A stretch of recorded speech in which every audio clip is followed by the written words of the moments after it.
7 8 9 10 11 12 आफतों के दौर। मेरी जान तू 7 पे उठा रहा है उसको। नहीं ना, मैं गिन रहा हूँ 7।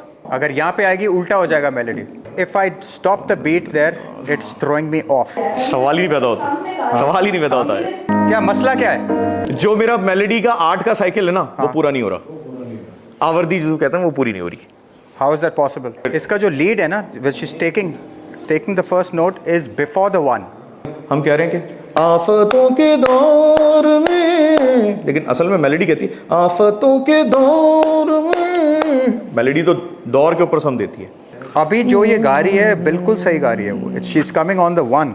अगर यहाँ पे आएगी उल्टा हो जाएगा melody. Wherever she's singing right now is the perfect spot. If you move it, it will go उल्टा। ठीक है, ऐसे ट्राई करते हैं। यहाँ पे beat भी change हो रहा है and it's coming 4 on the floor here.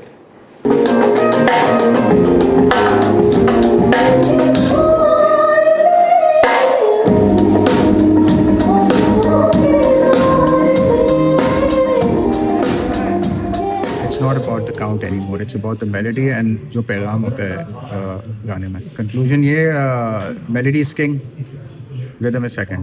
जब इस तरह की चीज़ें आती है ना, इसको एक्सप्लेन करना मुश्किल होता है। नामुमकिन नहीं होता, मुश्किल होता है। And that is the problem. Part एक है, उसके अंदर हम फंस गए। वो उनके हिसाब से सही आ रहा था, मेरे हिसाब से सही नहीं आ रहा था, लेकिन हमने कोई तरीका उसका ढूंढ लिया बीच का। आई थिंक ट्रांस ऑफ दरवेश की ये जो स्पेशली प्रोजेक्ट है, इसमें सबसे ज़्यादा मज़ा ही यही है। यहाँ हम आसानियों से बाहर निकलेंगे तो ये आपको अगली सारी जैम्स में सब यही होता हुआ मिलेगा। यू नो, किसी को कुछ नहीं सही लग रहा होगा, किसी को कुछ नहीं सही लग रहा होगा। इन खास आपको बहुत सारी चीज़ें नहीं सही लग रही होंगी। ये आएंगे, फिर मुझे कुछ सही नहीं लग रहा होगा। ले लो शक्ल। जब कैमरा बंद होगा तो पता लगेगा।